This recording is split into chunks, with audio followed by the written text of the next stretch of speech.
Mira lo básico, que es exactamente la filosofía. Y a partir de aquí vamos a entrar. ¿Cuántas horas de podcast teníamos? Pues, bueno, las que tú quieras. Estás aquí en tu casa. A ver, la filosofía... Pero más de 5 te mataré. Sí, vale. En tu casa, por supuesto. O sea, a ver, es una gran pregunta. A ver, que no tiene respuesta. Que no tiene una buena respuesta. Fantástico. No, porque es verdad que no hay una definición consensuada, digamos, de filosofía. O sea, la pregunta de qué es la filosofía ya es en sí mismo una pregunta filosófica, diríamos, ¿sabes? Pero bueno, igual que tampoco hay una respuesta consensuada de qué es la ciencia, por ejemplo, ¿no? Está exactamente, vale, qué disciplinas entran como científicas y cuáles no, ¿no? Pero bueno, si tuviéramos que decir algo como para que nos entendamos, ¿vale? Sí. A mí me gusta mucho lo que dice un filósofo contemporáneo que se llama Alvin Plantinga, está vivo todavía, pero ya está muy mayor, que dice que la filosofía es pensar sobre algo, pero muy fuerte. Vamos. Entonces, ya con eso yo creo que nos entendemos, porque al final la filosofía es un ejercicio del pensamiento, ¿vale? Pero como en esteroides, como en plan a saco radical, ¿sabes? Exacto, intentando ir como a lo más profundo a esas preguntas raras, rarísimas y fundamentales que todos llevamos dentro, ¿no? Y que de algún modo no se pueden como estudiar por otros métodos de conocimiento, como quizás diríamos la ciencia, ¿no? O sea, porque sí que hay muchas preguntas que nosotros, pues por medio de, yo qué sé, experimentación, observaciones un poco más especializadas, etcétera, las podemos intentar resolver, pero luego hay otras que no, ¿no? Entonces, te pongo el ejemplo, seguro que conoces la paradoja del barco de Teseo, ¿no? Claro. Es esta idea de que, bueno, los griegos conservaban ese barco mítico en el que Teseo había viajado para matar al Minotauro y tal, y le iban cambiando las tablas a medida que se iban haciendo viejas para conservarlo, ¿no?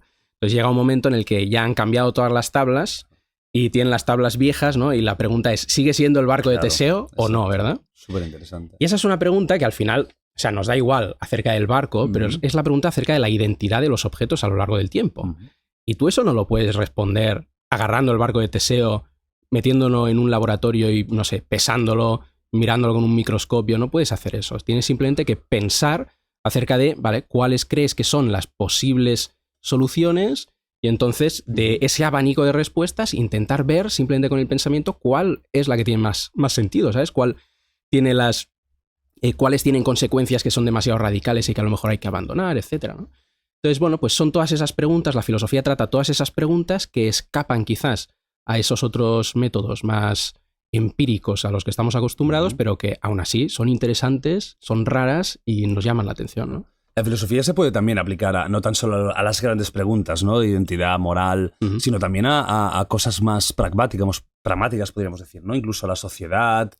Bueno, de hecho, ahora hay filósofos gurús que me gustaría saber tu opinión sobre perfiles tipo Jordan Peterson, Zizek, que han hecho debates, que son dos perfiles con mucho seguimiento de jóvenes, con ideas muy fuertes. ¿Qué opinas de este tipo de...? Para empezar, ¿para ti son filósofos? Yo creo que es muy diferente. O sea, me has puesto dos ejemplos que creo que son muy diferentes.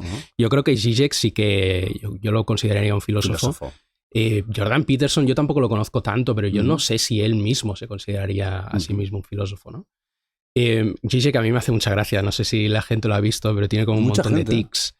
Y está todo el rato diciendo and so on, and so on, and so on, ¿no? Con su inglés. Con su inglés característico. Con ese acento y tal, sí. tan duro. Sí, o sea, yo, por lo general, a mí lo creo que es un filósofo. Claro, quizás sería la pregunta, ¿no? Esa es como la pregunta, ¿no? ¿El que estudia filosofía o yo podría ser, o tú? Bueno, tú eres, claro, pero alguien que no haya estudiado. O sea, en cierto sentido, te voy a intentar dar como un gran abanico de respuestas, ¿vale? Porque en cierto sentido yo creo que todas las personas tienen algo de filósofos, ¿vale? Porque al final la filosofía trata de esas preguntas que todos llevamos dentro sin excepción, y lo podemos comentar un poco más adelante si quieres, pero no hay manera de que una persona escape de la filosofía. ¿Hasta los del reggaetón? Hasta los no pueden escapar de la filosofía, nadie. O sea, la única manera de escapar de la filosofía es que a los 2 años caigas en coma, ¿vale? Te levantes a los 90 y te mueras a los 5 segundos de despertarte, vida, ¿eh? ¿vale? O sea, no se puede escapar de la filosofía.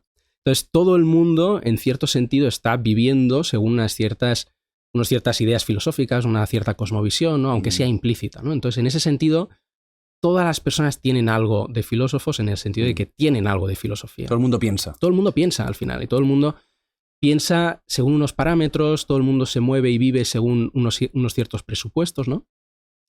Ahora, necesitamos quizás una definición del filósofo que sea un poquito más acotada, ¿no? Entonces, bueno, pues aquí ya entraríamos, vale, pues ¿quién es filósofo? La persona que ha hecho la carrera, el máster, el doctorado, pues quizás sí, pero es que quizá tampoco, ¿no? Porque o la persona que, porque puede haber una persona que no haya pasado por los cauces académicos tradicionales y que no obstante esté haciendo una contribución significativa a la disciplina, ¿no? Entonces, es muy difícil decirlo. Yo quizás diría, a ver, una persona está en su trabajo escrito aportando algo a la discusión que se está teniendo, digamos, entre los filósofos, entonces la podríamos considerar, digamos, del equipo, ¿no? Es una definición un poco circular porque hemos metido ya que los filósofos estén ahí, ¿no? Pero bueno, no sé si se puede hacer mejor. Que es complicado, ¿no? Entonces, porque alguien, por ejemplo, que está en su casa y que simplemente sobrepiensa mucho las cosas, ¿eso que es un pequeño filósofo? Es que... O sea, esa es una persona que yo diría que está ejerciendo la filosofía y que si sigue por esa línea y quizás intenta... Pues claro, luego esta persona piensa solo en su casa, pero luego la persona no, es que profesionalmente me dedico a pensar, ¿sabes? Pues quizás ahí podríamos hacer una distinción también. Claro, ¿no? es la clave un poco, ¿no? Si tus ideas... Si tú te estás dedicando exactamente claro, van a otros sitios, no se quedan en tu propia mente, que ahí no sale de ningún lado, ¿no?